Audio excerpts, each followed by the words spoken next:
मीनल तिवारी के जय जोहार। न्यायमूर्ति शरद अरविंद बोबड़े देश के 47वां प्रधान न्यायाधीश बनाए गए हैं। उमन अवैया महीना के 18 तारीख के शपथ ली। अभी के प्रधान न्यायाधीश रंजन गोगोई अवैया महीना के 17 तारीख के रिटायर हुई हैं। राष्ट्रपति रामनाथ कोविंद कोतिले उखर नियुक्ति पत्र में दस्खत होए के बाद केंद्रीय विधि और न्याय मंत्री न्यायमूर्ति श्री बोबड़े प्रधान न्यायाधीश नियुक्त करे के अधिसूचना जारी कर दे हैं।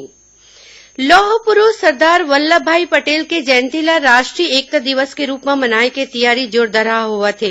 31 अक्टूबर के पटेल जयंती के मौका में देश के 700 ले ज्यादा जिला के लाखों लोगन एकता दिवस कार्यक्रम में भाग ली। इति छत्तीसगढ़ में घलो सरदार वल्लभ भाई पटेल के जयंती ला एकता दिवस के रूप में मनाए के तैयारी चलत है। केंद्रीय सतर्कता आयोग कोतिले कालीले देश भर में सतर्कता जागरूकता सप्ताह मनाए जाते। 2 नवंबर तक चलैया ये कार्यक्रम में छत्तीसगढ़ में घलो कतकुन कार्यक्रम होही। एमा भिलाई इस्पात संयंत्र में आज जन जागरूकता खातिर पद यात्रा करेगी। ये यात्रा ला संयंत्र के मुख्य कार्यपालन अधिकारी हरियर झंडी दिखा के रवाना करीन।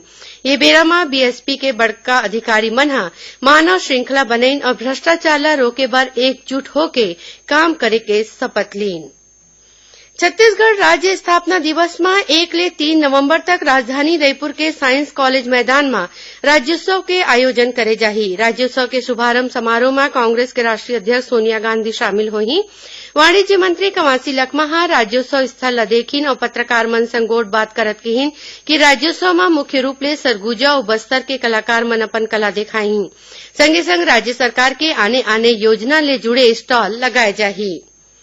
दिव्यांगजन और 80 बरस ले ज्यादा उम्र के नागरिक अब अपन वोट डाक मतपत्र ले दे सकें।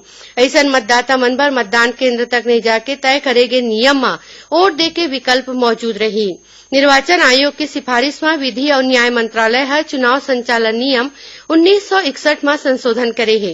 नियम के मुताबिक संबंधित मनखे ला नवा फार्म में अर्जी करे बर पड़ही। ये आवेदन पत्र चुनाव अधिसूचना जारी होए के 5 दिन के भीतरी चुनाव अधिकारी तक पहुंच जाना चाहिए।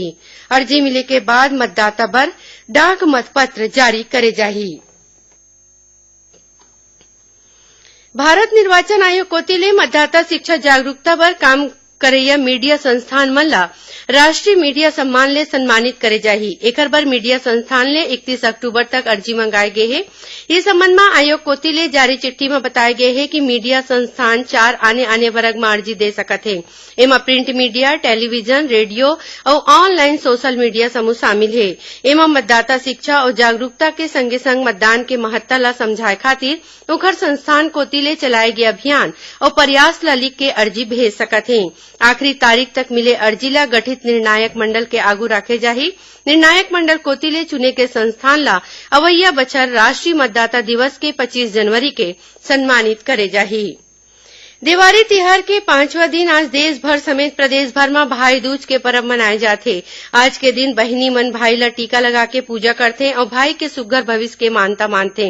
कार्तिक मास के शुक्ल पक्ष के द्वितीय में मनाए जाए वाला ये पर्व ला यम द्वितीया घलो कहते। प्रधानमंत्री नरेंद्र मोदी भाई दूज के मौका में देशवासी मन ला शुभकामना दी है। एक ट्वीट संदेश में श्री मोदी कहिन कि ये तिहार भाई और बहनी के संबंध ला मजबूत बनाथे। 19वां राज्य स्तरीय शालेय क्रीड़ा प्रतियोगिता अवैया 31 अक्टूबर ले जगदलपुर के प्रियदर्शनी इंदिरा स्टेडियम में शुरू होही, जो 3 नवंबर तक चली। ये प्रतियोगिता में एथलेटिक्स, डॉजबॉल और नेटबॉल के प्रतियोगिता होही, जेमा 14 ले 19 बछर के पढ़ैया बालक बालिका मन भाग ली। प्रतियोगिता स्थल में आने आने विभाग के अधिकारी और कर्मचारी मन ला जिम्मेवारी सौंपे गए है। और अब थोरकुन समाचार सार में मुख्यमंत्री भूपेश बघेल के रायपुर निवास में काली 30 अक्टूबर के होवैया भेंट मुलाकात के कार्यक्रम जन चौपाल कोनो कारण ले नहीं हुए। रायगढ़ जिला के धर्मजयगढ़ में हाथी के हमला ले एक मनखे के मौत हो गए और बरौनी गोंदिया एक्सप्रेस में एक जनरल, एक स्लीपर और 2 अतिरिक्त कोच स्थायी रूप ले लगाए जाते। एकरे संग छत्तीसगढ़ी समाचार बुलेटिन इहे सिरावत है। जय जोहार।